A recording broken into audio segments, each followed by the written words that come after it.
ಈ ಸ್ಟೋರಿಯು ತುಮಕೂರು ಮತ್ತು ಬೆಂಗಳೂರಿನಲ್ಲಿ ನಡೆದಂತಹ ಸ್ಟೋರಿಯಾಗಿದೆ. ಈ ಸ್ಟೋರಿಯು ನನ್ನ ಸ್ನೇಹಿತರ ಬಳಗದಿಂದ ನಾನು ಕೇಳಲ್ಪಟ್ಟ ಸ್ಟೋರಿಯಾಗಿದೆ.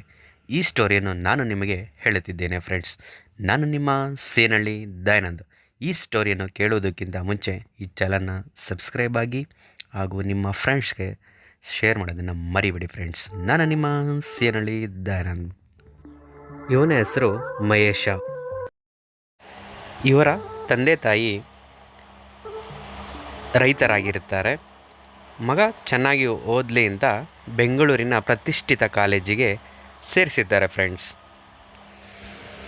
ಹೀಗೆ ಮಹೇಶ್ ತುಮಕೂರು ಬೆಂಗಳೂರು ಈ ರೀತಿ ದಿನನಿತ್ಯ ಓಡಾಡ್ತಾ ಇರ್ತಾನೆ ಕಾಲೇಜಿಗೆ. ಒಂದು ದಿನ ಕಾಲೇಜಿನಲ್ಲಿ ಒಂದು ಕಾಂಪಿಟೇಷನ್ ನಡೆಯುತ್ತೆ ಫ್ರೆಂಡ್ಸ್. ಆ ಕಾಂಪಿಟೇಷನ್ ಯಾವುದಪ್ಪ ಅಂದರೆ ಬುಗುರಿ ಹಾಡಿಸುವುದು. ಯಾರ ಬುಗುರಿಯು ಹೆಚ್ಚು ಸಮಯದವರೆಗೆ ತಿರುಗುತ್ತದೆಯೋ ಅವರು ವಿಜೇತರಾಗುತ್ತಾರೆ ಎಂದು ಕಾಲೇಜಿನಲ್ಲಿ ಘೋಷಣೆ ಮಾಡುತ್ತಾರೆ. ಮಹೇಶನಿಗೆ ಸಂತೋಷವೋ ಸಂತೋಷ. ಈ ಬುಗುರಿ ಆಟದಲ್ಲಿ ನನ್ನನ್ನು ಮೀರಿಸುವವರು ಯಾರೂ ಇಲ್ಲ ಎಂದು ಮನಸ್ಸಿನಲ್ಲಿ ಅಂದುಕೊಳ್ಳುತ್ತಾನೆ. ಹೀಗೆ ಒಂದು ದಿನ ಬುಗುರಿಯ ಸ್ಪರ್ಧೆಯು ಬಂದೇ ಬಿಟ್ಟಿತು. 4-5 ಜನ ಇವನ ವಿರುದ್ಧವಾಗಿ ಸ್ಪರ್ಧೆಗೆ ಇಳಿದರು.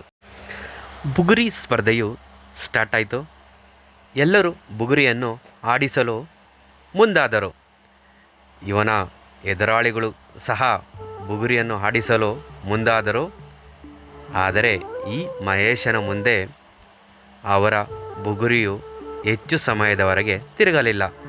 ಆದರೆ ಮಹೇಶನ ಬುಗುರಿ ಮಾತ್ರ ಹೆಚ್ಚು ಸಮಯದವರೆಗೆ ತಿರುಗಿತು ಫ್ರೆಂಡ್ಸ್.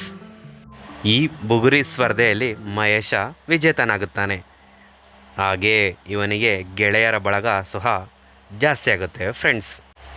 ಹೀಗೆ ಕೆಲ ದಿನಗಳ ನಂತರ ಮಹೇಶ ಈ ಕಾಲೇಜಿನಲ್ಲಿ ತುಂಬ ಪ್ರಸಿದ್ಧನಾಗ್ತಾನೆ, ತುಂಬ ಹೆಸರು ಮಾಡ್ತಾನೆ.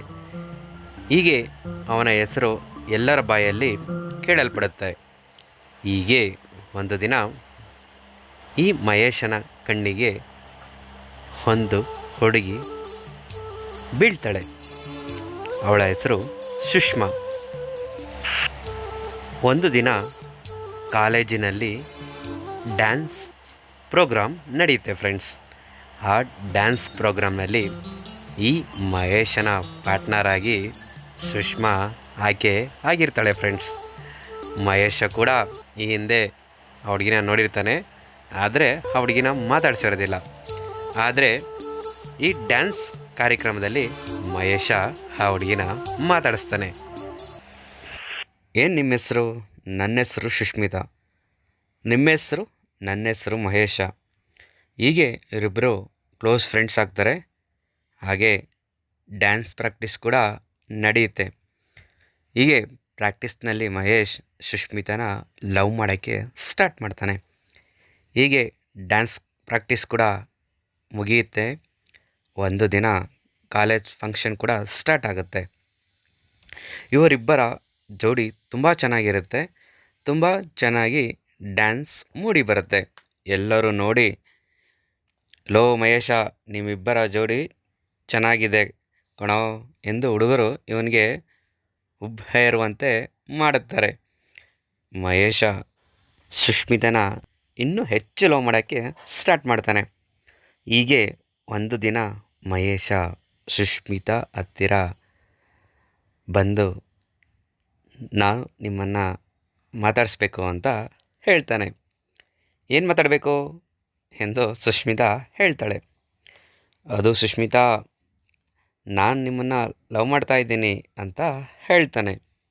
ನೋಡಿ ಮಹೇಶ, ನನಗೆ ಒಂದು ದಿನ ಯೋಚನೆ ಮಾಡೋಕ್ಕೆ ಟೈಮ್ ಕೊಡಿ ಎಂದು ಸುಷ್ಮಿತಾ ಹೇಳ್ತಾಳೆ. ಸರಿ ಎಂದು ಮಹೇಶ ತನ್ನ ಪಾಡಿಗೆ ಹೊರಟು ಹೋಗುತ್ತಾನೆ. ಮಾರನೇ ದಿನ ಸುಷ್ಮಿತಾ ಒಂದು ಗುಡ್ ನ್ಯೂಸ್ ಹೇಳ್ತಾಳೆ ಮಹೇಶನಿಗೆ. ಏ ಮಹೇಶ, ನಾನು ನಿನ್ನ ಲವ್ ಮಾಡ್ತಾಯಿದ್ದೀನಿ ಕಣೋ ಅಂತ ಸುಷ್ಮಿತಾ ಮಹೇಶನಿಗೆ ಹೇಳ್ತಾಳೆ. ಹೀಗೆ ಇವರಿಬ್ಬರ ಲವ್ ಸ್ಟಾರ್ಟ್ ಆಗುತ್ತೆ. ಇವರಿಬ್ಬರು ತುಂಬ ಚೆನ್ನಾಗಿರ್ತಾರೆ, ಅನ್ಯೋನ್ಯವಾಗಿ ಇರ್ತಾರೆ. ಹೀಗೆ ಇವರಿಬ್ಬರು ಲವ್ ಸ್ಟಾರ್ಟ್ ಆಗಿ 1 ವರ್ಷ ಆಗುತ್ತೆ. ಹೀಗೆ 1 ವರ್ಷದ ನಂತರ ಇವರ ಲವ್ ಮೇಲೆ ಒಂದು ಕೆಟ್ಟ ದೃಷ್ಟಿ ಬೀಳುತ್ತೆ.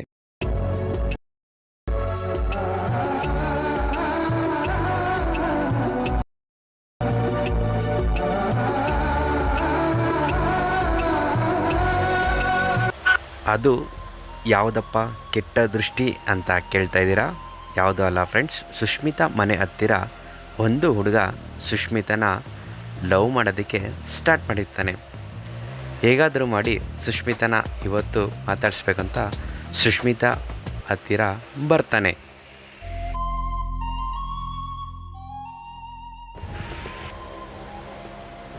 ಸುಷ್ಮಿತಾ ಹತ್ತಿರ ಬಂದ ತಕ್ಷಣ ಇವನು ಹಿಂದೆ ಮುಂದೆ ಯೋಚನೆ ಮಾಡದೆ ಸುಷ್ಮಿತಾಗೆ ಡೈರೆಕ್ಟಾಗಿ ಪ್ರಪೋಸ್ ಮಾಡ್ತಾನೆ.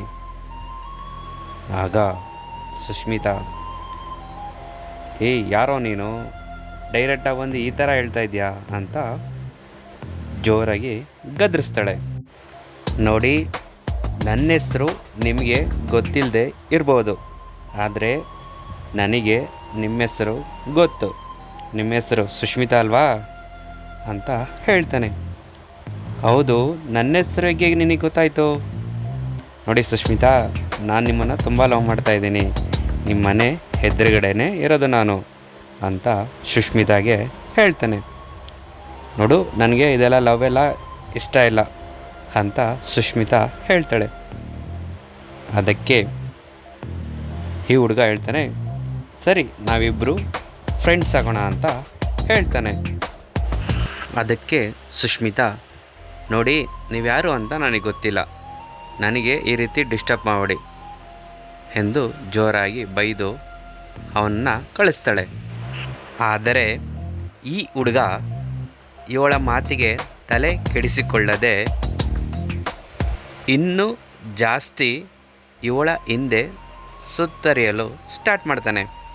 ಇವಳು ಬೆಳಗ್ಗೆ ಕಾಲೇಜಿಗೆ ಹೊರಡುವ ಸಮಯದಲ್ಲಿ ಹಾಗೂ ಬರುವ ಸಮಯದಲ್ಲಿ ಫಾಲೋ ಮಾಡ್ಕೊಂಡು ಹೋಗ್ತಾ ಇರ್ತಾನೆ.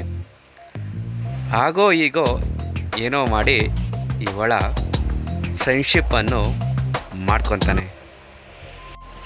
ಹೀಗೆ ಕೆಲ ದಿನಗಳ ನಂತರ ಇವರಿಬ್ಬರು ಒಳ್ಳೆ ಸ್ನೇಹಿತರಾಗ್ತಾರೆ. ಅದು ಎಲ್ಲಿಯವರೆಗೆ ಅಂದರೆ ಮೂವಿಗೆ ಹೋಗೋದು, ಔಟ್ಸೈಡ್ ಸುತ್ತೋದು, ಹೀಗೆ ಎಲ್ಲ ಕಡೆ ಸುತ್ತಲು ಪ್ರಾರಂಭ ಮಾಡ್ತಾರೆ. ಆದರೆ ಈ ವಿಷಯ ಮಹೇಶನ್ಗೆ ತಿಳಿದಿರುವುದಿಲ್ಲ. ಹೀಗೆ ಕೆಲ ದಿನಗಳ ನಂತರ ಸುಷ್ಮಿತನ ಬರ್ತಡೇ ಬಂದೇ ಬಿಡುತ್ತೆ.